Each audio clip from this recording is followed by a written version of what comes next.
Evet. Hep sen mi yapacaksın Kerem Bürsin? Neyi? Merhaba de. Video mu çekiyorsun? Hayır. Ne yapıyorsun? Ha, live misin? Yes. Allah. Hep sen mi yapacaksın? Herkese iyi günler arkadaşlar, kanalımıza hoş geldiniz. Beden dili dersi alan Hande Erçel, sayfanın haberine göre Hande Erçel bir yıldır haftada 10 saat İbrahim Çelik ile çalışıyor. Bazı yabancı oyuncuların online derslerine katılan güzel oyuncu, aynı zamanda şan, diksiyon ve beden dili dersleri aldı.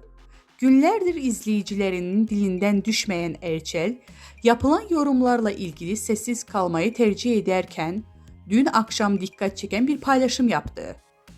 Mart ayında Polygon'da ateş yaptığı anı paylaşan oyuncu, dizideki Leyla rolüne uzun zamandır hazırlandığı gözler önüne serdi. Öte yandan Erçel'e yönetmeni Bergüzar Korel ve Tolga Kareli'den destek mesajları gelmiştir.